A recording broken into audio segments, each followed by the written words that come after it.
etortzeagatik.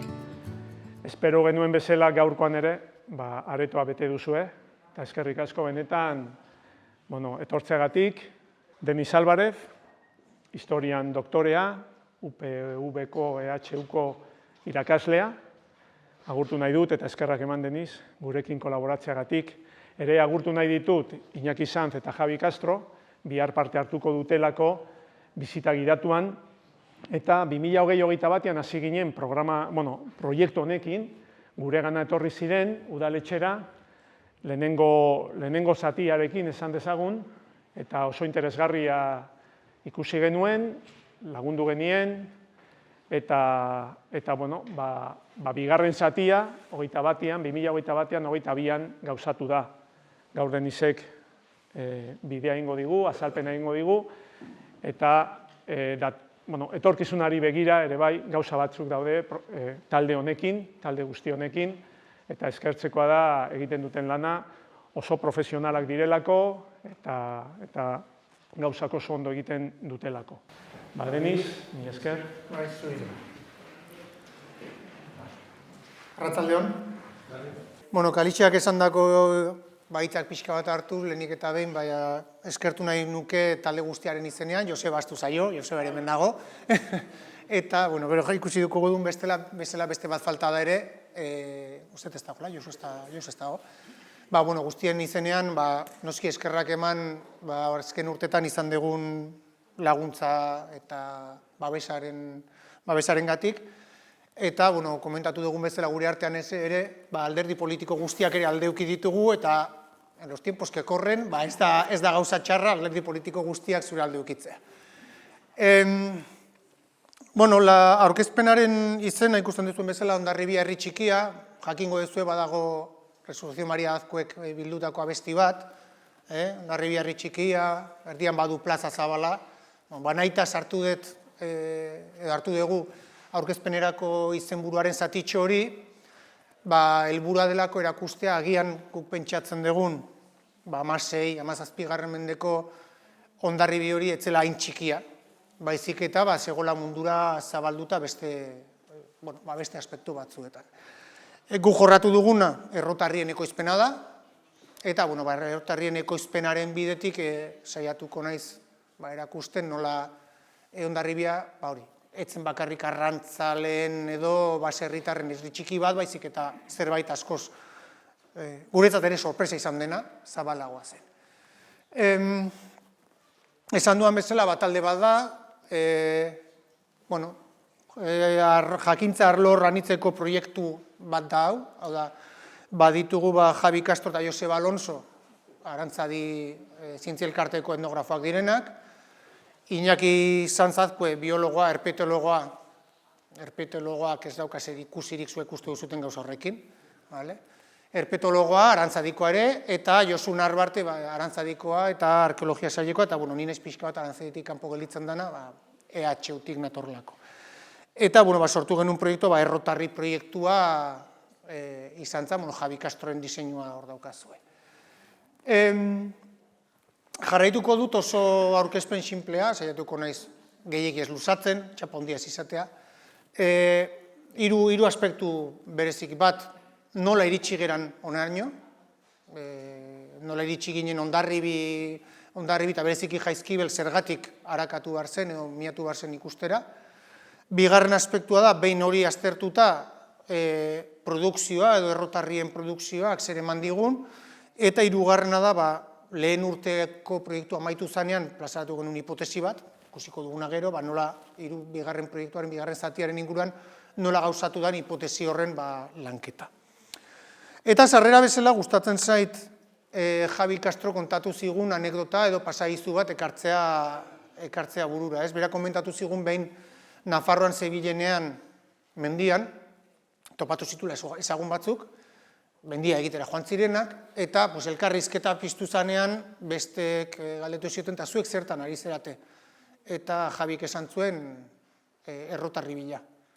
Eta orduan mendizaleak esaten dut, zer egiten du errotarri batek mendian. Guztiok esatu, nork igo du errotarri bat mendira, ez? Eta igual, erantzuna, hain zuzen ere kontrakoa da. Inork ez du errotarria mendira igo, baizik eta errotarria mendian egin dute, hori dalako lurrerako edo ekoizpenerako gunea, ez? Bueno, anekdota horrekin, pixkatu lertuko dugu zergatik hor ikusten dezuen irudi hori, Guadalupeko fuertetik aterata dagoen irudi horretan, fondoan ikusten den Atlantiar isurialdera edo itsasora ematen duen magal horretan aurkituko ditugun harrobiak, ez?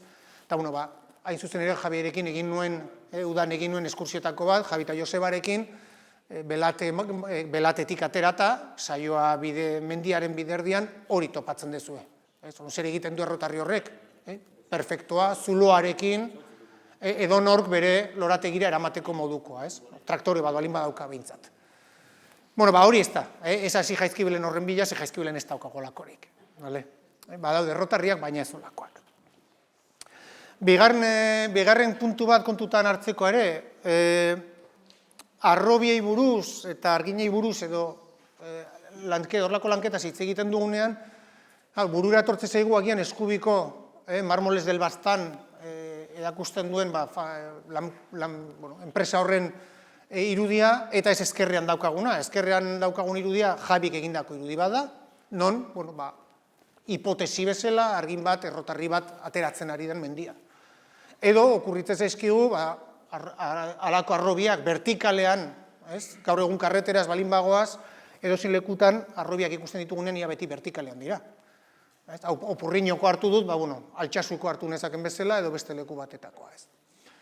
Jaizkibelen ere, noski, Jaizkibel pixka bat ibili duzuenok, ez duzu alakorik topatzen. Beraz, beste mota batetako harrobi batzuetaz ari gera, ez alako vertikalean edo landutako harrobi batzuetaz. Nola heldu zen talde hau elkartzera? Pasarte honeri diztu dio transkripzio akats bat, eta ikusiko du berehala zergatik, ez? Proiektuaren hasieran Javi eta Joseba bereziki lanean ari ziren, ja Javi 2010 urtetik bazebilen ez Hondarribin, baizik eta beste leku batzutan errotarri harrobien atzetik, eta esan behar dut, berez errotarri proiektu hau sartuta dagoela Europa mailako proiektu baten barruan. Badago Frantziako Unibertsitateak zuzentzen duen proiektu bat, eta Hondarribia, behin hemen errotarri harrobiak topatu direla, proiektu horren barruan sartu da. Orduan bada, bide luze bat daraman proiektu bat. Orduan, Javi eta Joseba lehendik lantzen hasita zeuden. Beraiek, Iñakirekin eta kontaktuan jarri ziren, eta, esan dezagun beste leku batzutan, berriro hau ez da Hondarribi, ados, beraz ez hasi hau bilatzen, hau bastan da, alako gauzak aurkitzen joan ziren. Ezkerrekoa da amaitu gabeko errotarri oso bat, errotarri erdi bat, edo hori ikusten dezuen beste errotarri hori non ja zuhaitz bat atera zaion gainean. Baina errotabiak badauka pasaera. Berandoago ikusten dezuen bezala Josu Narbart ere, gitu zitzaien Arantzadiko talde honi. Nola iritsi ziren Jaizkibelera, edo zergatik iritsi ziren Jaizkibel ustiatu edo miatu behar zela pentsatzera. Lehen erreferentziak hiztegi batzuetan topatu zituzten.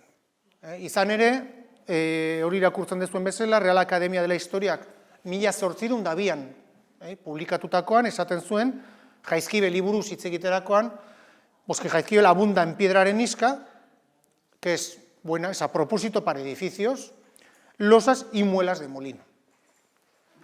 Para edificios, hain zuzen ere, eliza etxeak edo arresia egiteko. Ze azken finean, are harriz eginda dauden eraikuntzak dira.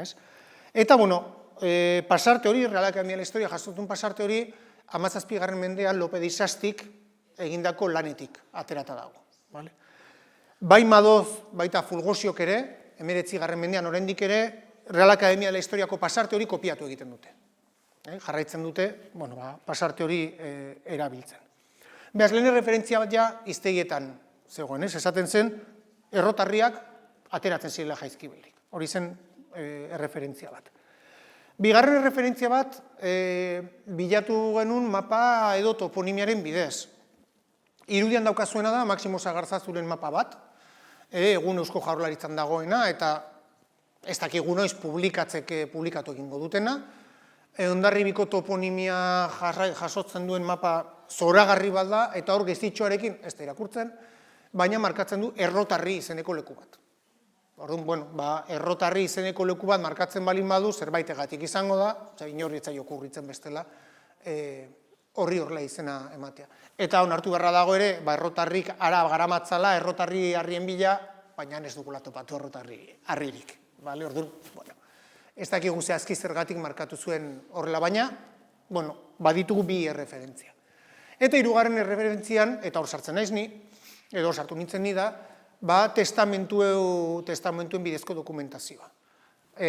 Duela ja 10 urte, Iñaki Garridorekin batera liburu hori publikatu genuen, Hondarribiko udalaren laguntzaz, non jasotzen genituen 16. mendeko Hondarribiarren testamentuak, eta testamentu horietako bat Arrekin Maixu batena zen. Maestre kantero esaten zaiona gazteleraz. Eta hor dator, lehen esan dudan, transkripzioa katxa. Ze, dokumentuak 1000 eta piko testamentu jaso genituen, eta hor daukazuen pasarte txiki horretan, hor goiko rekuadro txiki horretan, Juanes de Aldasororen testamentuan, nik transkribatu nuenean, irakurri nuen, pues tengo en la montaña de Guadalupe, de Jaizkibel, labradas 5 piedras nuevas. Beste bat. 5 piedras nuevas, grandes y medianas. Eta hor utzi genuen. Baina Javi Castrok dokumentua berriro hartu zuenean, konturatu ginen, que en vez de 5 piedras nuevas, esaten duena da 100 piedras muelas. Hau da ez dira, 5 harri, baizita 100 errotarri. 100 horiek dira grandes y medianas, eta ez da hori bakarrik, testu irakurtzen jarraitzen badezue, esaten du, y otras tantas, hau da, beste 100, Cabo Nuestra Señora de Gracia, hau da, Santengraziko ermitan, bazituen beste 100 errotarri. Claro, pentsatu behar duzu hau da, Juanes de Aldasoro hiltzera doa, gaixo egongo zan, eta bere azken borondateak idazterakoan esaten du. Baditut 200 errotarri landuta, bukatuta, nire oinordekoek kobratu behar dute lana. Hori da. Ideia bat egiteko, 1677ko mapa honetan ikus dezakezuenez, hor markatu izkizuegu, mendian, goian, Santa Barbara inguruan 100 errotarri zituela, eta behan, Santengraziko ermitan beste 100. 200 errotarri bukatuta. Landutako 200 errotarri ditu, baina testamentua asko zaruntzago doa. Javi Castrok egindako kalkuloen arabera, alde batetatik gu badakigu errotarri batek garai hartan, hitz egiten ari gira 1583a, 15 dukat, 15 dukado balio zituela, eta gaur egun, izango litzateke 15 dukat 3.000 euroren pareko. Hau da, baditu kobratzeko 200 errotarri bukatuta, bakoitzak 3.000 euro balio dituna, biderketa egin. Herentzia, zoragarria. 2 alaba izan zituen, badaukate dotea batak eta besteak ikaragarria. Baina, testamentuak berak esaten du, Santengraziko ermitan lanak egiten zituela. Eta Santengraziko ermitan lanak egiteatik, diru gehiago kobratu behar du. Guadalupeko ermitan ere, lanean ibili zen, beste 100 dukat. Arresi eta Gazteluan lanak, beste hainbeste. Lan, ez da bakarrik errotarriak, baizik eta beste lan asko ere kobratzeke zituen. Kuriosuena da, etzela hil. Etzen 1583an, ze urte bete beranduago bigarren testamentu bat egin zuen. Eta bigarren testamentu honetan, erreferentzia hauek guztiak ez dira agertzen. Hau da, urte beteko epe horretan kobratu egin zuen guztia. Eta 84an gudakigunez ja hil egin zen. Beraz, 84an utzi zuen ikaragarrizko herentzia, esan duan bezala zituen 2 alabentzat. Are gehiago, testamentuaren beste pasarte batetan, esaten du Juanes de Aldasoro hau, zela Santa Barbara ermitako maiordomoa. Maiordomoa zer da? Maiordomoak ere emate zuena zen Eliza, ermitatako kontu liburuak. Kontu liburuak eramate zituen, kandelak egotea sarduratzen zen, ermitako atea itxita ireki, han botatzen guzten ziren limosnak eta jaso, kontu horiek eramaten zituen. Eta berazen arduraduna zeukana. Hau da testamentuan diona, baina dokumentuetan ikusi dugu 3-4 urtez bederen kargu hori izan zuela. Claro, hemen pixka bat gauzak borobiltzeko, Santa Barbara normalean pentsatzen dugu suhiltzaileen patroia dela, artilleroen patroia dela, baina kuriositatez, arginen patroia da ere. Eta non dago gainera Santa Barbarako ermita? Jaizkibelen.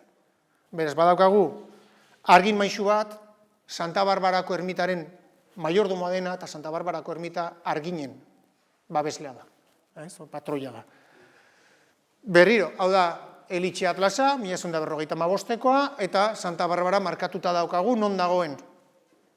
Hor kasko batetan, beste Guadalupe eta ja aruntza izango genuke beste eguneak, pixka bat ideia egiteko. Beraz kokatzen gera, bihar bisita giatu hasiko dugun lekuan. Paradorreko arrastotan, eta Santa Barbara ermita, zehazki non zegoen ez desagertuta dago aspaldi, baina egongo litzateke hemen magalean nun baten. Horko magal horretan nun baten egongo litzateke Santa Barbarako ermita. Beraz, erreferentzia hori guztiak esate zuten, Santa Barbarako ermita zegoen lekutik mendialdera bilatu behar dugu. Non baiten errotarriak egon behar dira, edo non baiten landu zituzten errotarriak. Eta izuzen ere, paradorretik begiratuta, bi magal horietan topa ditzakezue errotarriak. Bihar, bisita gidatuan eskubikoak ez ditugu ikusiko, hori karreteratik bestaldera gelditzen da, baina magal honetan dauden horiek ikusiko ditugu, da bisita hemendik abiatuko dugu, eta hori da bihar ikusiko duguna. Beraz hori izan zen abia puntua, behin abia puntu hori eukita landalanari eman genion bidea, eta klaro, landalana daukana da mendia ibili behar duzula. Hau ez da Jaizkibel, baina ideia egiteko batzutan beste leku batzutan, hau Nafarroa da berriro ere, halako gunetan ibili behar izaten gera, errotarri bila, eta askotan ez dira ikusten. Goroldioak, zuaitzak, edo ostoek tapatu egiten dituztelako, ez? Zorionez alde honetan behintzat Jaizkibel garbi dago, ez dauka halakorik, eta ez dauka ere hemen ikusten duzuen beste eremu hau, Nafarroan eta beste leku askotan, artxingadia euskeraz, kantxal gazteleraz deiturikoak daude, non badauden mendian halako harri, mingain luzeak eta hor lan egiten zuten, isitu. Eta askotan, halakoak gelditzen dira. Tamain ezberdinekoak, baina, Jaizkibelen hau ez da ikusten, estalita dagoelako, belarrak estali egiten duelako ia gehiena. Belarra, magal horretan belarra ez da oso sakona, beralak entzen badugu harria dago, baina estalita dago. Halakorik ez dago, Jaizkibelen. Ez da, zuaitz azpian gelditzen diren, eta hemen ikusten dituzuen molauko beste errotarriak. Halakoak, ikusten duzue hor, zuaitz azpian markatuta, zuaitz hazi baitzaio. Jaizkibelen zer dugu? Jaizkibelen hau dugu. Orain ikusten ari gera antenetatik Guadalupera bidean, eta hor, bihar ikusiko dugun errotarri horietako bat dago, pertsonak ikusten duzue, magal honetan. Magal hau guztia, hasi antenetatik, eta kresta guztia azken maldaraino, guztia arrobia zen. Oain irudi batzuk ikusiko ditugu, baina bihar mendian berehala ikusiko duzuen, nola ustiatzen zata, nola jate zuten harria. Ze informazio ematen digute harri horiek ere? Harri horiek ere kronologia bat ematen digute. Izan ere ikusi da nola hainbat eta errotarri txikiagoak izan, errotarriak zaharragoak diran, eta adibidez hemen daukazue Bastango errotarri horietako baten eredua, 60-80 zentimetroko diametroa daukana, eta horreko katzen gaitu 12-14 mendean. Jaizkibelen orain txikiak ez ditugu topatu. Topatu ditugunak dira Eskubian dauden horietakoak, hori Hondarribin dago, bihar ikusiko dugu, eta badaukate bat 20-25 zentimetro bitarteko diametroa. Eta horrek asko jota 15 mendera eramaten gaitu. Hortik, gaur daño. Eta Jaizkibelen daudenak halakoak dira. Bat 10, bat 25. Magal horre guztiak ematen digun informazioa oso garrantzitsua da, ez da bakarrik arrobi bat, harri normalak ateratzeko, arlanduak edo ateratzeko arrobi bat, errotarrien fase ezberdinak ere ikusiko ditugu, eta hori bihar ikusiko duzue, hemen daukazuena da, lantzen hasi zen errotarri bat, ikusten duzue, hemen, eta gero, utzi egin zen bertan bera. Hain zuzen ere, pentsatu behar duzue, mendian errotarriak balin badaude da, utzi egin zituztelako. Eta utzi zituzten, baten bat puskatu egin zelako, beste batzuk, beraiek ziren horretan trebeak ez zirelako onak, eta beste batetan ikusiko dugu, kasu honetan adibidez hemen, harriak barrura egiten du. Badauka sakonune bat, non ikusi zuten lantzen hasi eta ez du balio. Eta orduan bertan bera utzi zuten, baina behintzat baditugu halako faseak. Beste batzuk, badira pare bat, hoten inguruan eskutatu daudenak, hau bezala, hau oso ondo ikusten da, antenetara eramaten duen karretera txiki hori hartzen badezue, eta eskerrera begiratzen badezue. Badaude bi harri, hola, jartzen direnak, eta hau karreteratik berehala ikusten da. Edo halako modukoak. Karo, harri horien inguruan, batzuetan behintzat, guztia pasatu zeaten noizbait oinez, eta norbaitek esan arte ez dakizu hori errotarri bat dela. Guri gertatu zitzaigun bezala, bale? Orduan, norbaitek esplikatu behar dizu, hori ala dela, hori ikusten dezuen bezala. Bestela pentsatzen dezu da, mendian, etzan da jarrita dagoen harri bat. Besterik gabe. Fijatzen bazate, guztiak ez daude horizontalean, baizik eta badaude nolabaiteko malda jarraitu, ze guztiak kalzo bat daukate, harri bat daukate, azpian pixka bat altxatuta egoteko. Eta guztiak jarraitzen dute halako postura bat. Hori ikusten dituzue, bihar ikusiko ditugun errotari horiek beraiek. Proiektua aurrera egiten zuen hala, egin genuna izan zen, halako bukaeran, lehen proiektuaren amaiera izan zen, eta hor puntu gorri edo zirkulo gorrietan ikusten dituzuen esparru hori guztiak dira landa-lanan aztertu ziren lurrak. Karo, errotarriak eginda daude arearriz, mendi guztian ez dago arearria, egokia dana errotarriak edo ateratzeko. Orduan, bagenituen esparro batzuk, hori Joseba eta Javiren lana izan zen bereziki, eta esparru hori guztiak aztertu ondoren emaitza hau izan zen. Emaitzak ematen du bereziki errotarriak tontorraren inguruan, bai Pasaiaren aldean, baita Hondarribin, ze azken finean gu ez ginen mugatu egun Hondarribira, baizik eta 16. mendeko Hondarribira. Salbuespen bakarra ikusten duzuen bezala, hemen behan kostan badago bat, beste guztiak tontorrean daude. Eta ikusten dituzuen beste marka guztiak dira harlanduak atera ziren lekua. Hau da, harrobiak dira, baina horietan errotarririk ez dugu topatu, baizik eta silareak edo harlanduak atera zirela. Eta harlandu hauek, esan dudan bezala, eliza, etxeak edo harresia egiteko erabilitako harriak dira. Ideia bat egiteko, hau dira hor hasieran ikusi dituzuen toponimoa agertu diren harrobi guztiak, eta eskubian markatuta daude harrobi horietan zeinetan agertu diren errotarriak. Konturatzen bazet ez dira gehiegi, 15 bat dira, ez dira gehiegi. Baina, ematen diguten informazioa eta garrantzia bastante nahiko garrantzitsua da gure ustez. Bat gelditu zaigu kanpoan, bi erakutsiko izkizuet, bereziki bi harrobi erakutsiko izkizuet. Bata da kanpoan gelditzen den harrobitxo hori, eta hori da Martirrekakoa, eta bertan bi gauza topatu genituen. Hau, jarraitzen badezue Farotik Pasairako bidea, Talaiako bidea, beko hau ia zapaldu egiten dezue. Ze bidea bertan pasatzen da. Beko errotarri hau, bidea hemen doa, hau da Talaia bidea. Eta hemen, harri honek ditu marka txuria eta gorria paretan. Hor topatu zen, errotarri erdi bat, eta gaina paretan ikusten da marka nondik aterata dagoen, erorita dago lurrera. Eta bidean bertan, pixka bat hor errekatxo bat pasatzen da, eta errekata gero malda gorazten den leguan, hemen daukazuena da, errotarri bat ateratako lekua. Negatiboa izango litzateke, hemen errotarria atera egin duteta. Hori da, Martirrekan gelditzen dena. Eta hau da, tontorretik kanpora topatu dugun bakarra. Nola ateratzen ziren errotarriak? Teknika ezberdinak daude. Hau da, Javi Castro proposatzen duen aukeretako bat, konpasarekin markatu, eta ikusten dezue. Zirkulo bat egin lehenengo, eta pixkanaka jetxi egiten doaz, eta gero, buelta ematen zaio. Hau lantzen dute lehenengo goiko partea, normalean egiten zaio gainera zuloa ez pasantea erdiraino, bakarrik, buelta eman eta gero beste aldea landu eta zuloa bukatu. Marrak ez zaizkio egiten. Marrak egiten dira errotan.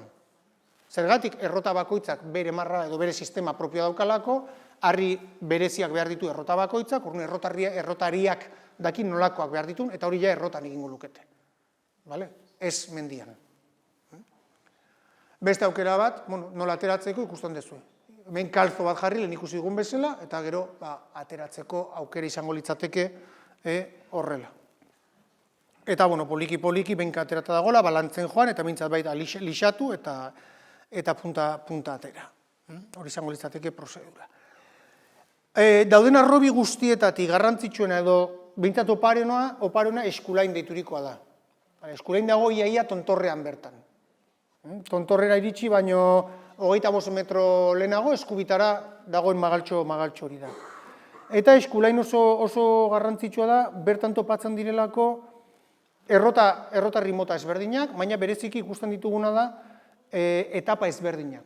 Badago errotarri amaitutako, zirkulo osoa egindako errotarriak, Goian Javi Castrok erakusten hori bezala, bekoa, hori alen ikusi dugun berdina, egiten hasi eta bukatu ez, lehen marra gorriarekin markatu dudan hori, baina baditugu baita bestelakoak, eta badago bat, besten gainetik, deigarria dana, eta da, tontorretik hurbilen dagoena, eta da, hor daukazuen hori. Eskulainek daukan berezitasuna da, badaukala gurutze teknika duen errotarri bat, bukatu gabea, horregatik dago mendian, eta salbuespen bada oso arraroa baita teknika honekin. Jabik esaten zuen, ez banago oker, eta bestela bukaeran zuzenduko nau, berak daramatzan urte guztietan 5 bakarrik topatu ditula mendian. Eta horietako bat guk daukagu. Zer da gurutze forma? Gurutze forma Goian ikusten dezue. Pentsatzeko hasieran errotarri bat egiteko da Madalena moduko harri bat eta pixkanaka jaten doaz. Lixatzeko, aurpegia lixatzeko, eta gero beste egingo diote. Teknika horien baduan, badago modu bat, dala lehenik eta behin gida bezala gurutze bat egin. Hau da, jaisten dute erdian gurutze bat. Trivialeko kesituen antzeko gauza bat. Eta gero egiten dutena da, laurden bakoitza jaisten joan. Hori da hemen egin dutena. Badago errotarri bat, puskatuta, ikusten dezuen bezala, puskatuta dago, eta izan ere Josebak eta Jabik zati hori jarri egin zuten, ze mugituta zegoen, berek topatu zuten zatia eskubiko hau da, eta egiten dena da, halako gauza bat. Rebaje bat edo jetxi egiten zaio, hemen ikusten dezuen zati bat, eta gero beste hau, gurutze bat egiten zaio, eta zati bat erreferentzia bezala nibeleraino jaisten da. Ikusten dituzue, kolpetxoak ikusten dira, errotarri argin maixuen markak ikusten dira. Zati honetan ez dute jetxi. Ez dute jetxi. Zergatik dagoen bezala, ziurraski puskatu zalako. Eta puskatu zanez, bertan gelditu da. Baina zorionez guretzat kontserbatu da. Lan galera suposatzen du, bai, lan galera bat suposatzen du, azken finean horri izango litzateke peoi bat edo lanean, eta agian 3, 4, 5 edo astebeteko lana bukatu egite zaio, puskatu egin duelako errotarria. Eta hor utzi behar da, eta jarraituko du aurrerako bere lanarekin. Hau da, salbuespen bezala, mendian dago bat eta ondo kontserbatu beharko genuken horietako bat. Eta gero, zertarako erabiltzen diran, da Sevillako irin errota bat, honetarako. Errotarriak binaka doaz. Errotarri bat badago beti behan, eta goian badago beste bat, azkenean frikzioz funtzionatzen donek, eta bi behar dira. Ez da bakarra, bi behar izaten dira. Horretaz aparte, Jaizkibelen baditugu ere beste motatako errotarriak. Erdiak eta laurdenak. Hemen ikusten dezuen bezala, erdia baino apur bat gehiago da, baina erdiak eta laurdenak. Zergatik erdiak eta laurdenak? Gu beti buruan daukago errotarri bat, gauza zirkular bat. Arrazoia oso sinplea da. Garestiagoa da, lan gehiago eskatzen du errotarri oso bat egiteak, eta batzutan erabakitze zuten, halako burnizko egitura bat egin, laurdenka edo erdika, eta orduan hemen errotarri zatiak sartzen dit, berri hori trivialeko kesito famatuak sartzea bezala. Honek ze abantaila dauka? Puskatzen zaizu zati bat, eta ordezkatu behar dezun zatia bakarrik hori da. Ze beste hiruak mantendu egiten dira. Trukean errotarri handi bat puskatzen bada, errotarri oso bat behar duzu, eta hori garestikoa da. Hori da abantaila. Zein da daukan desabantaila? Azken finean, gainontzeko piezek, antzeko materialez, gainontzeko piezak antzeko materialez eginda daudela, eta bilatu behar duzu beste pieza bat gainontzekoekin ondo enkajatuko duena lan egiterako orduan. Ezin duzu edo zer gauza sartu. Baitu bere abantailak, merkegoa da, desabantailak besteak dira. Baina ikusi dugu produkzioa ere halakoa zala. Eta bai, gero ikusiko dugun bezala, merkatuan, bata zein bestia eskatzen dute. Kasu horretan ez dago arazorik. Eskulaineko magal hori ez da bakarrik errotarriak atetzeko. Arlanduak ere ateratzen zituzten, sillar deitzen duguna. Eta, hemen ikusten dezuena da, nola egiten zuten. frente bat egiten da, eta goitik, eta albotatik, eta baita frentez ere, halako pieza handiak ateratzen zituzten, normalean enkarguz, herri bat, etxe batetako atariko dintela egiteko, edo elizarako behar dalako. Eta lan bat zinbestea batera egin daitezke. Eta hau ere, bihar ikusiko dugu, eskulainen badago. Horregatik diot eskulain oso leku oparoa dela, non baditugun errotarriak, baina ikusten dezuen bezala hemen badago in situ utzitako arlando handi horietako bat, eta arlando bat eratadako hemendik. Eta bertan gelditu zen. Beharraren edo eskariaren arabera egingo lukete, eta ez dakigu zergatik abandonatu zen. Zikaso honetan harria, nahiko eskuadratuta dago, eta itxiziteke, bukatu, eta baina hor gelditu zen. Eta hemen markatuta dago gezien bidez, oan ikusiko dugun beste irudi batetan, ze teknik erabiltzen zuten kasu honetan arlanduak ateratzeko. Hau da irudi bera, beste perspektibatetatik, hemen ikusten duzue, harria, eta ikusiko dugu, lehen ikusi dutun gezitxo horiek non markatzen ziren berela ikusiko dugu. Hau egiteko, egiten zen, balako pikotx edo piketaren bidez, markatzen duen bezala, eta gero eskubitan dauden beste elementu hauekin. Egiten dutena da, eta honekin hastu behar dituzue, pelikuletan ikusi dituzuen, zuloak egin, egurra sartu, egurra busti, egurra honditzeko, ez.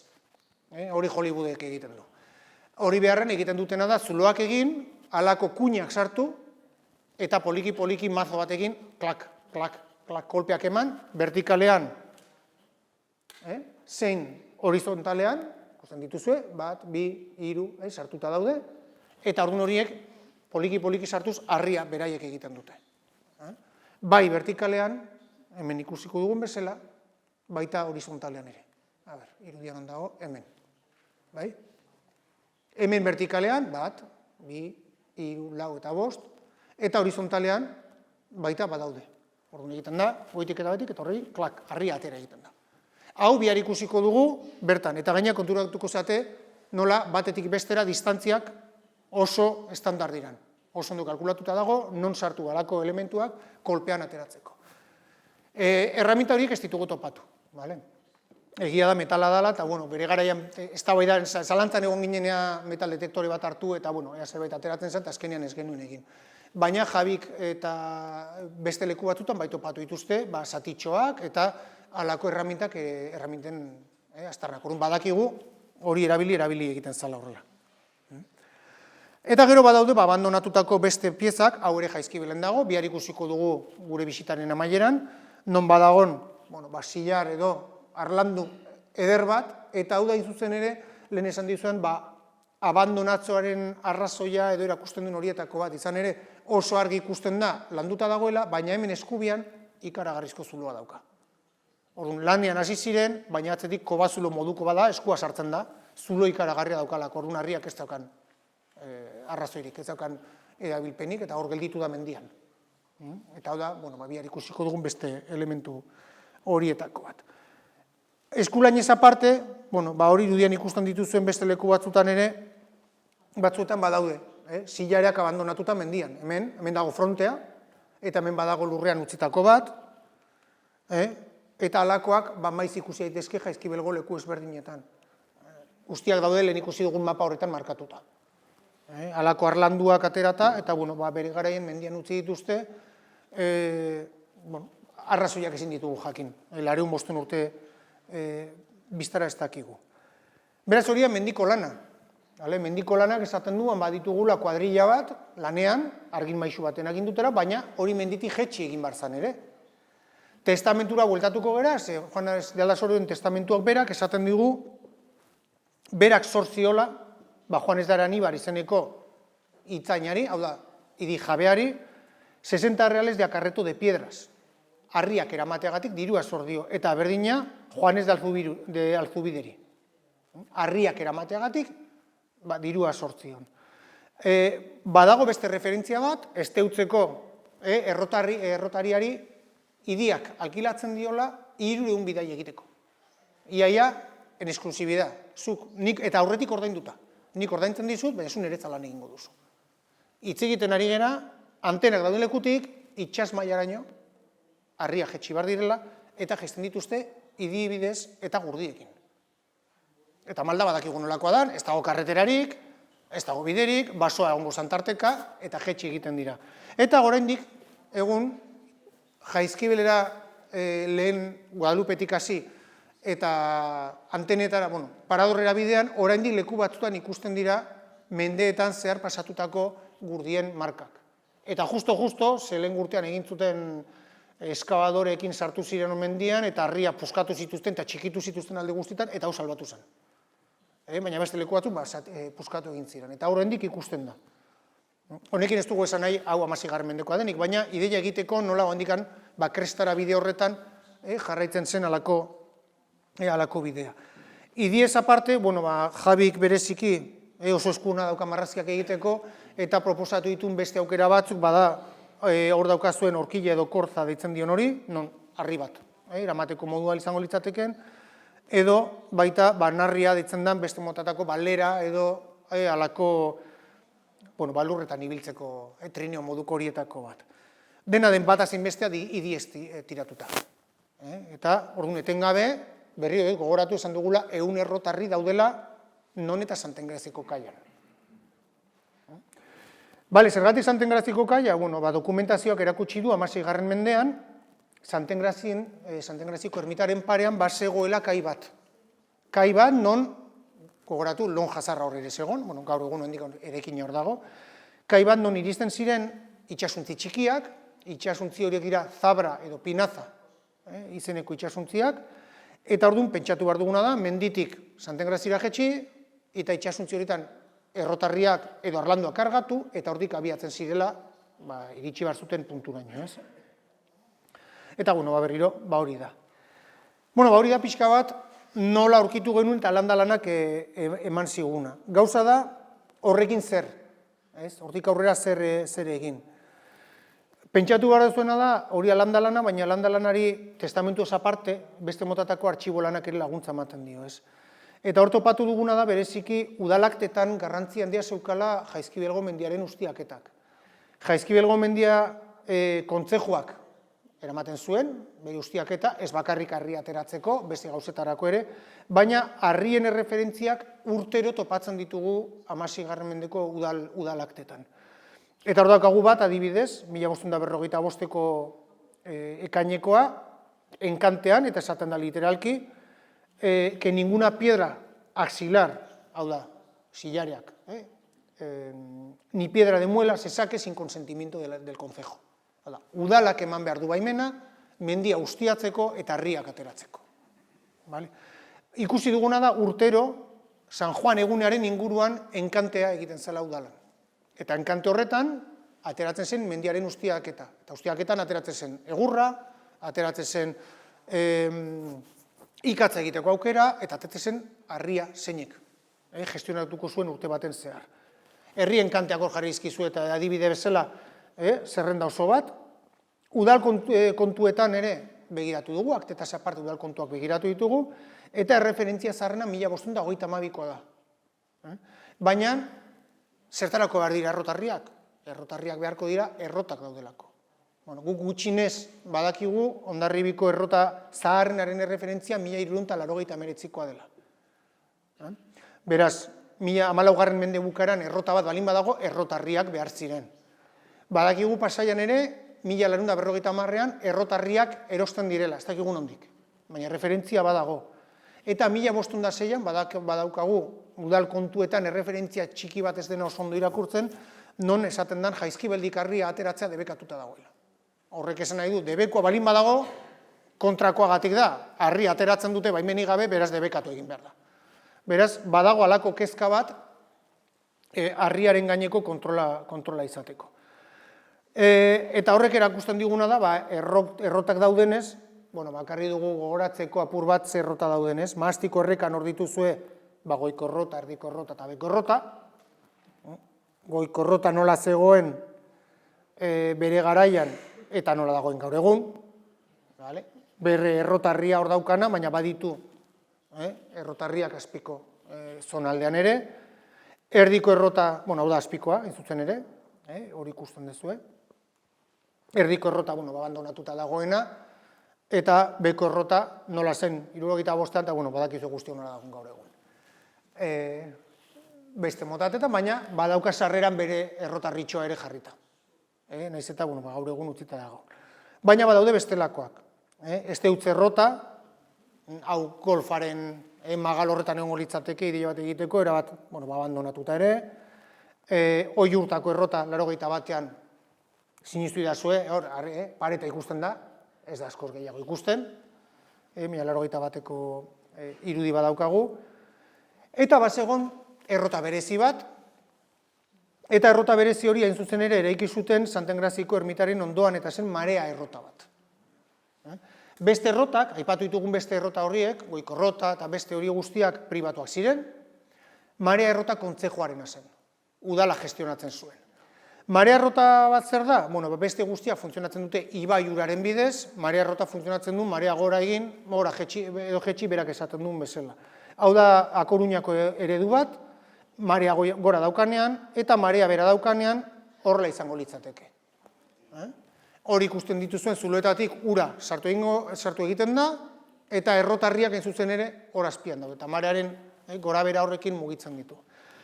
Udalaktak eta kontu liburuak marea errotarren inguruko kontuetaz beteta daude. Etengabe berritu behar dan errota bat da. Eta arginak etengabe lanean ikusten ditugu errota honetan. Udalarentzat benetako diru galera zen, hau ere enkantean atetzen zen, baina beste alde batetik etengabe berritu behar zen errota bat da. Eta, denborarekin desagertu zen errota bat da. Badaude azkenik beste mota batetako errotak eta horiek bereziki aldezarrean topatu genuen erreferentzia bat, eta hori da odol errota deitzen zaio animaliek bueltak ematen dituztelako, hori da molino de sangre esate zaio gazteleraz, eta baita polbora errotak. Azken finean, Hondarribi 16. mendean, 17. mendean, eta aurrera plaza fuerte bat da, eta polbora behar da. Polbora txikitu egiten da, errota txikietan. Eta, adibidez, 1516an topatu genuen errotak egiten zirela hemen Eliza eta Gazteluaren arteko lekutxo batetan. Eta horretarako ere, errotarriak ekarri egin behar dira. Txikiagoak, baina errotarriak ekarri egin behar dira. Halako eredua, polbora txikitzeko. Eta honek eramaten gaitu beste, ez da ondo ikusten.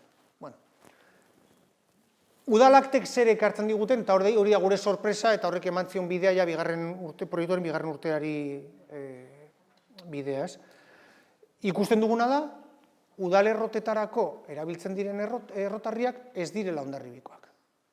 Udalak errotarriak ekartzen ditu Zurbildik, Andatzatik.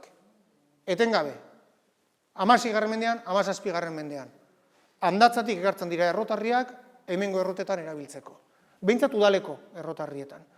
Beraz, zertarako daukagu argin maisu bat 200 errotarri egiten mendian, ez badira herrian erabili behar. Evidentemente, barkatu bai, bale. Hau dira udalaktetan Andatzaren erreferentziak. Ikusten dezue, 1525ean ja Usurbildik ekartzen direla. Hau da, ez 16. mende bukaerako gauza bat, baizik eta 16. mende osoaren zehar, udal errotetarako Usurbildik etortzen dira, eta azken erreferentzia daukagu 1628an, mende baten zehar. Beraz, ekartzen dira kanpotik. Sorpresa bezala, guk irakurri genuen, lehen Beñardorekin izetan egon naiz, lehen irakurri genuen errotei buruzko liburuan, aipatzen zen, Tratado de Molinologia izeneko liburuan, bazegoela Hondarribiko abandonatutako errota batetan in situ utzitako errotarriak, eta joan ginen, Iñaki eta Manu goratzen dagoen Manu eta ni bila, eta errota topatu genuen, iaz genuen topatu, eta errotarriak han jarraitzen dute. 20. mende erdialdean abandonatutako errota bat da, Marti Erreka Jauregi, eta hemen ikusten dituzuen 3 errotarriak ez dira Hondarribikoak, Usurbilgoak dira. Hau konglomeratua da, eta konglomeratua Jaizkibelen ez dago. Andatzatik oraindik 20. mendean ekartzen ziren errotarriak. Beraz, zergatik kanpotik ekarri errotarriak, hemen produkzio ikaragarria dagoenean. Beste batzuk baditugu, hartzuko errotakoak eta bar. Zergatik? Pasatuko dut aurrera. Zergatik ekarri hori? Testamentuak agian eman zigun beste pista bat. Testamentuaren beste zati batetan esaten du, 200 errotarrik goratu, 100 mendian, 100 Santengraziko ermitan.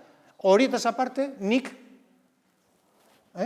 Día Jacobe de Azaldegui, vecino de esta villa, 62 piedras muelas grandes para vender, y las llevó a mi riesgo a Pontevedra. Beraz, esaten ari da, 100 mendian, 100 Santengrazien, eta beste 62 nik nire kabuz, kargatu ditut nonbait, eta bihali ditut Pontevedrara saltzeko. Bez, badauka bere negozio propioa. Eta honek esan dut, ez dira Hondarribien saltzeko errotarriak. Hauek kanpora eramateko dira. Produkzio hau, Jaizkibel produkzioa esportazioa da.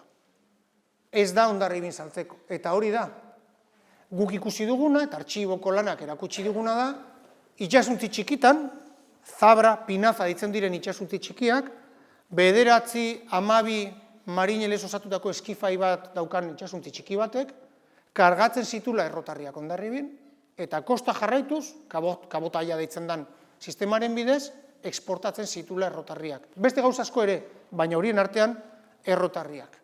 Eta bueltatzen gera, hasieran aipatu dudan Izastiren pasarte batetara.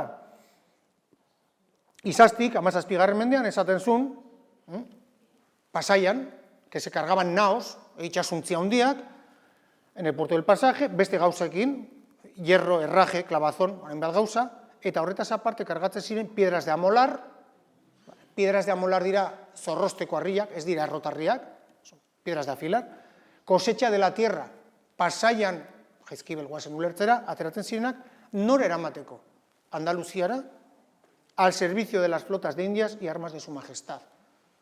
Hau da, eramaten badituzu, Sevillara, al servicio de las flotas de Indias, la flota de Indias lo que hace es Atlantikoa zeharkatu. Beraz, eramaten dituzu, behintzat zorrosteko harri horiek Sevillaraino, itxasuntzietan kargatzen dituzu, eta zeharkatzen dute Atlantikoa Ameriketara. Zer da zorrostarri bat? Hor daukazuen hori, ezkerrekoa, gestera bat, deitzen zaio euskeraz, gestera, eta hau Pasaian topatuta dago, eskubikoan eraitaren jardinan dagona da, baina baita da zorrostarri bat. Ikusten duzu, badauka sartuta halako ardatz bat, hau vertikalean dago, eta funtzionatzen du modu horretan. Beraz, badakigu gutxienez olakoak Pasaian kargatu Andaluziara eraman, eta Andaluziatik Ameriketara eramate zituztela. Hau dira norako guztiak, non Hondarribin kargatzen diren errotarriak, eramaten dira Belenera, hau da, Portugalera, Galizira, Kanariak eta Tenerife, Cádiz, Oporto, Bayona, Galiziko Bayona, Madeira, eta bar, eta bar, eta bar. Eta galdera, lehen itzultzailearekin hizketan esan dit, leku horietan etzeukaten errotarririk, zertarako eman hemendik ara, hemendik errotarriak izango zituztenan. Baina hemen sartzen gera jokoan, 15. mende amaieran, 16. mende hasieran, ematen dan mundu berriaren aurkikuntzarekin. Badago Portugal eta Espainiak eratzen dituzten imperio kolonialak, eta orduan, zergatik ez beste aldera eraman. Lehen fasea, bigarren fasea motxagoa da, lehen fasearen ondoriak izan ziren, errotarri arrobiak frogatu dugu badaudela. Bigarrena, arginen pixua, garaiko gizartean ikaragarria da, esan dut, ez da bakarrik arginak mendian daudela lanean, baizik eta argin horiek badaukate kontratatuta, idiak dituztenak, harria jisteko. Baina gaina kontratat gero badago, itxasuntzia eskifaia batekin. Eta eskifaia horrek bidai egiten du. Beraz, garaiko gizartean, pixua ikaragarria dauka. Ze guzti horrek, soldata eta soldatapeko jende asko. Suposatzen du. Guk esan genuen, itxaso eta landaz gaindiko industria ez ezagun bat zela. Industria erabili dugu, ze guk ez genuen espero alako zerbait. Laugarren puntua irakurri berri dugu, badakigu gestera esportazioa Ameriketara frogatuta dagoela. Eta orduan gauza zen, zergatik ez errotarriak bide berdina jarraitu. Errotarriak iristen badira Galizira, Andaluziara edo Kanarietara, zergatik ez bereziki Andaluzia eta Kanariak Atlantikoa zeharkatzeko beste puntu bat baino ez izan. Eta hori izan zen, bigarren fasearen abia puntua eta udalari aurkeztu geniona. Lana bukatuta zegoen, orduan dedikatu gera bigarren urtean bereziki artxiboak, eta ez ditu guztiak irakurriko, hor dituzue kontsultatu diren artxiboak. Milaka eta milaka eta milaka dokumentu begiratu ditugu. Eta ja esaten dizuet, ez dugu topatu itxasuntzi bat non esaten da Hondarribiko errotarri bat Ameriketara doala. Hori ez dugu topatu. Horrek esan nahi du gure ustez ez zirela eramaten? Ez, ziur gaude baietz. Baina, Iñakik esaten zuen hau da puzle bat bezala, non 89 pieza ditugun eta egun garrena ez dugu topatu. Baina, guk uste dugu baietz.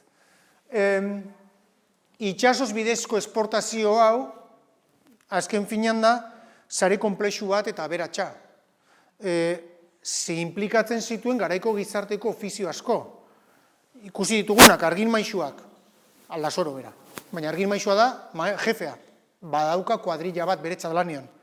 Ofizialak, peoiak, ikasten ari direnak. Badago errementari bat, erramintak behar dira, mendia lan egiteko. Udal arduradunak, ikusi dugun bezala, urtero enkantean jartzen zen, udala ere, implikatuta zegoen. Itzainak, hau da, idien jabeak, badago garraiorako bat. Merkatariak eta merkatari konpainiak sartzen dira hemen ere. Ikusi duguna da, Burgosen aseguruak egiten zirela. Hondarribitik Andaluziara doan kargamentu batek, lehenik Burgosen geldialdi bat egiten zuen, ez barkuak, evidentemente, baina aseguru bat egiten zen. Nik karga hau eraman behar dut, hemen dikara, eta hainbeste diru kostatuko du aseguru honek. Horrek implikatzen du, eskribauen lana. Eskribaua kobratu behar du. Itxasontzien jabeak daude. Azken finean, merkatari batek itxasontzi bati bere itxasontzia alkilatu egiten dio, dolauko iron hartzen du. Kapitain bat hartzen duzu, edo maestrea, eta eskifai bat. Guztiek kobratu egin behar dute. Honek erakusten duena da, ikaragarrizko sistema bat. Zorionez, baditugu itxasontzien jabeen kapitain edo maestren izenak, eta guztiak Hondarribiarrak dira. Agertzen da Alberro, agertzen dira Gijondarrak, Aldasoro bera argina da, baina bere iloba itxasontzietan lanean ari da. Monopolio txikitxo bat sortzen da nahi badezue. Merkatari hauek badaukate ordezkari bat Sevillan, badaukate beste ordezkari bat Kanarietan, hemengoa dana, baina bizi dena. Zergatik, biai egiten duzu, materiala bialtzen duzu, eta jaso egiten du. Guztia familia barruan gelditzen da. Adibide pare bat ekarriko ditugu, eta hau da, beste gunean komentatu genuen berdina, eta bada Martin Denparanen adibidea. Hiru erreferentzia ezberdin ditugu, pertsonaia berdinaren inguruan. Zaharrena, 1581 non ikusten dugu Hondarribitik Kanarietara joaten dela. Badoa, La Catalina izeneko itxasuntzian, Zabran, eta baditu beste gauzen artean eramaten ditu 10 errotarri. 8 urte beranduago, Martin Denparan hau bera, Andaluzian dago. Eta itxasuntzi batetan sartzen da, Ameriketara joateko. Itxasuntzi horretan ez da Hondarribiar bakarra, badago Urnieta izeneko beste bat, eta badakigu kargamentua irakurri dugulako, gutxienez eramaten dituzte 7 gestera itxasuntzi horretan. Hondarribikoak diren edo ez, esan dizuan bezala ezin dugu jakin. Baina esaten digu, marinero natural de Fuenterrabía, hijo de Pedro Denparan, de 30 años, de buena estatura, con una herida en medio de la frente. Badakigu nolakoa zan, gizona. Eta 7 urte beranduago, berriro topatzen dugu, hau da, Ameriketara joan eta itzuli egin zan, 86an berriro topatzen dugu, Nuestra Señora del Juncal izeneko itxasuntzian, Kadizera burdin eramaten. Beraz, pertsona bera topatzen dugu lehenik Kanarietara, gero Ameriketara, eta gero berriro Kadizera beste merkagai batzuk eramaten. Bada, halako sare konplexu bat. Ez da bakarra. Ez da bakarra, eta horregatik planteatzen genuen. Hondarribitik badakigu Andaluziara dozela, edo Kanariako uhartetara, Zabra edo Pinaza bidez. Itxasuntzi berri dio txikiak, 7, 8, 10 marinel askoz gehiago. Ameriketara, badakigu Andaluziatik edo Kanarietatik, nahoak ateratzen zirela, eta hor jarri dizuena da, zenbaterainoko kapazitatea daukaten itxasuntzi horiek, 100-500 tonela da, Pinaza txikiak dira, 10-20, Zabrak asko jota 50-10. Topatu dugu erreferentzia bat, non Hondarribiar bat, Ameriketatik bueltan, Zabra batetan, hau da, halako itxasuntzi txiki batetan hil egiten dan, Labanan hil egiten da, eta Juanes de Cornuzek, itxasuntzi horretan bertan zijoan beste batek hartzen du itxasuntzi horren maixulana eta ekartzen du bueltan Hondarribira. Beraz, pentsatu behar dugu berriro ere, Atlantikoa zeharkatzeko, nau handiez aparte, itxasuntzi txiki horietan ere egiten zutela. Eta berriro ere hitz egiten ari gera, Martin San de Salinas, edo Juanes de Corruz, garai hartan Hondarribian, ezagunak diren abitzen eta familietaz. Baditugu beste adibide bat, Catalina de Alquizarena izan daiteke berezgarriena. Catalina de Alquiza da merkataria, emakumea da, baina merkatari egiten du, eta berak esaten du literalki, badaukala nao bat berea, nao bat da itxasuntzi handi bat, Espiritu Santu izenekoa, eta kontratu bat eginda daukala, Casa de la Contratación delakoarekin, hori Sevillan dago, eta 7 urtez erabili dutela bere itxasuntzia Ameriketako joan etorrian. Beraz, baditu hondarribiarrak, garaiko hondarribiarrak, sartuta, merkatu zabal batetan, Hondarribiko esparru txiki batetik haratago gelditzen denak. Eta lehen ikusi dugun, merkataritza bide horretan erabiltzen diren itxasuntzien 182, bi zirkulo, bi zati handiak, bi errotarri erdi handiak gehitzen badituzue, Zabra eta Pinazak dira. Hondarribin badago nahoren bat, karabelaren bat, baina bereziki Zabrak eta Pinazak erabiltzen dira. Hau da, kabotaia bidezko alako itxasuntzi txiki horiek. Bukatzen noa. 3 ondorio nagusia aipatu nahiko nituzke, eta lehena bereziki bueltatzen da hasierako izenburura.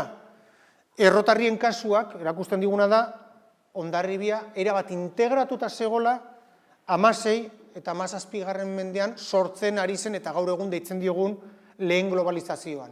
Berriro dio, lehen globalizazio hori da, Portugal eta Espainiako koroak sortu zuten imperio koloniala. Eta Hondarribiar askok parte hartze aktiboa izan zutela sari horretan. Eta horregatik, hasian esaten nuen, Hondarribia herri txikia, etzan herri txikia. Gutxi batzuentzat bai, baina beste askok ikaragarrizko negozioak egin zituzten Andaluziarekin, Kanariekin, eta bereziki merkataritza transatlantikoarekin. Bigarrena, divulgaziorako baliabide garrantzitsua da.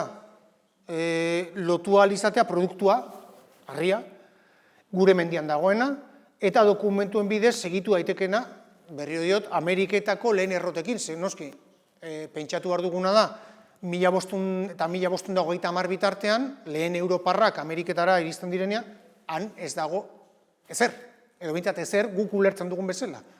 Behar dituzte errotak, behar dituzte arginak, behar dituzte errementariak, eta zergatik ez behar dituzte errotarriak.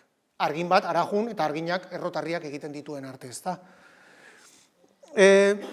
Badauka buelta bat ere honek, eta unaiko berriki atera zaigun gauza bada, izan ere, gu topatu dugun Kanariar uhartetako merkataritza sistema horrekin, errotarriak eramaten dira Kanarietara, baina itxasuntziaz gutxi bueltatzen. Kanarietan edo Sevillan erosten dute olioa, pikuak eta ardoa. Eta bereziki topatu dugu, Galiziako ardoa ikaragarri gustatzen zitzaien. Eta txardinak, Hondarribian ez dago mintzegon txardinari, guztia Galizitik ekartzen zituzten. Baina Kanarietan topatu dugu, Kanarietako ardoa ekartzen zutela. Eta orain gutxi topatu dugu ikerketa bat egiten hasi berri direla 16. mendeko Kanariako ardoari buruz. Eta gu badako hau referentzia bat, Hondarribiarrak errotarriak eraman eta bueltan Kanarietako ardoa ekartzen duten. Orduan, badauka beste batzuentzako balako lotura bat. Eta azkenera lotuta, etorkizunera begira, eta hau ja agian ez da gure esparrua, uste dugu honek irekitzen ditula lerro berriak. Hondarribiko paisaian lehen globalizazio horren beste aztarna batzuk ere ikusi ditzakegulako. Artoaren sarrera, Arto Ameriketatik ekartzen da. Artoaren sarrera eta polderren eraikuntza, polderrak zer dira, marisma guztiak lehortu eta lurberriak egin ustiatzeko. Hain zuzen ere, ez da harritzeko hori 16-17 mendean ematea. Bakaio arrantza eta bale eiza ere, behin eta berriro topatzen ditugu alako itxasuntzien inguruan. Portu auzoaren berritzea eta hunditzea ere garai honetan ematen da. Eta ez harritzekoa. Burdinolak ez ditugu berezik Hondarribin, baina bai Irunen. Eta oraindik Irun garai honetan Hondarribiko parte bat bezala ulertu behar dugu. Eta hori da, gaur ekarri gainen nizuenanik, talde guztiaren izenean, Hori da, bihar ikusiko dugun, eta fijatu zaitezte antena non dagon, ulertzeko ze gertutasuna hitz egiten ari geran. Beste errotarria, gurutze forma daukana, oraindik goraxo dago, hurbilago dago, eta beste fotoa da lehengurteko elurtaren ondorioz atera genuen irudi berbera. Hau esan da, Ameriketara Hondarribiko errotarriak iritsi ziren, bueno, guk uste dugu baietz. Ez dugu esperantza galtzen, ez dugu dokumentu hori topatu, baina egia da ikusi ditugun kargamentu eta dokumentu guztietan inon ez dela aipatzen errotarriak nongoak diran. Esaten da, errotarriak doaz edo gesterak doaz, baina ez du esaten nongoak diran. Edo beste kasu batzuetan bai topatu duguna da Hierro de Bizkaia. Bizkaia da gara horretan izan daiteke Bilbo, izan daiteke Oiartzun. Orduan, referentzia zehatza, edo tijeras de segura da bestea, ez? Badiroi bai, segurako guraitzak oso estimatuak zirela, ez? Baina errotarrien kasuan ez dugu topatu. Pentsatzen dugu, Kanarietan eukiko zituztela beraien errotarri propioak, eta orduan hemendikara eramandakoak bai zeharkatuko zutela Atlantikoa.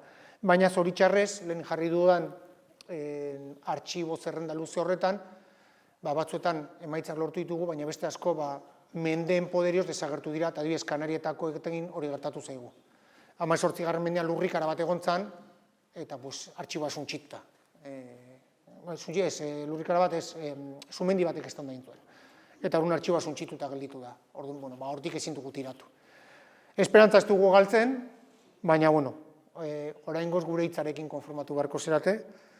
Eta nire partetik beste zer, mila esker guztioi, galderak balin baituzue, ez bakarrik niretzat, baizik eta taldeko besteentzat, hemen daude Iñaki, Javi eta Joseba, bai batak edo bestea, erantzuteko preste egongo gara, eta mesez itzultzaileari ere eskerrak itzultzailearen zerbitzu erabili zuenean. Eta nire partez beste zer, mila esker.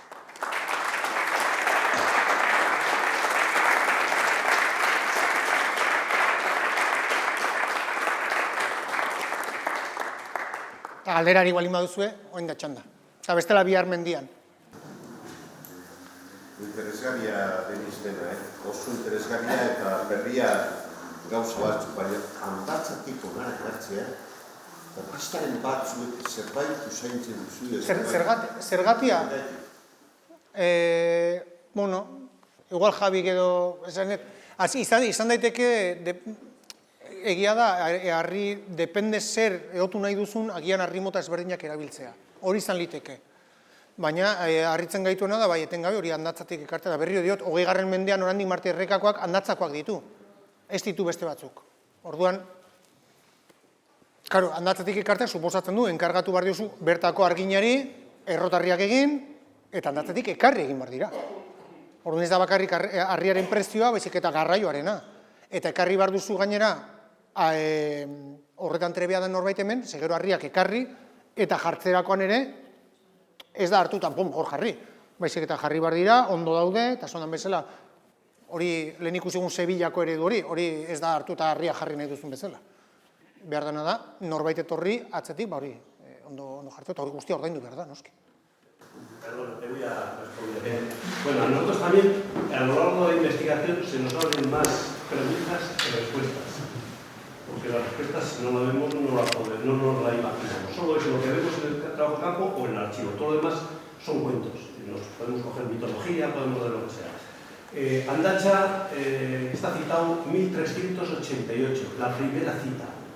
O sea, que dicen que antes, la primera cita documental, porque depende de lo que es Roncesvalles, la coleteta, Roncesvalles tenía aquí terrenos también de uso en Hondarribia, en Bearzú, en Zumaya, lo que era Deva Zumaya, en Cestoa, en Segura, en el monte, subiendo a Ligorri, y Andacha también. Andacha es Usurbil, al otro lado del río, y desde 1388 están exportando el monte. Están exportando el monte para sacar piedras de molino y también para sus vacas y sus ganados. No vamos a decir ovejas, sus ganados, que serían vacas normalmente en aquel momento. Allí tiene mucha experiencia. Aquí estamos hablando de 3 siglos después. El conglomerado de Andacha es triásico, es muy duro, esto es eoceno, aquel tiene unos 100 y pico millones de años, 100 y poco, y esto tiene 50 millones de años. La dureza de la piedra no es la misma. Aquel tiene unos cuarzos como mi puño, más grandes que alubias o más grandes que nueces, y el cuarzo es el mineral más duro que existe después del diamante. El diamante es el máximo, la escala de dureza, y el cuarzo es el siguiente. Aquí la arenisca, esta es más blanda, pero también tiene cuarzo, pero son granitos muy finitos, es micrograno. ¿Por qué? Pues tenemos creo que 7 o 8 citas que están comprando a Andacha.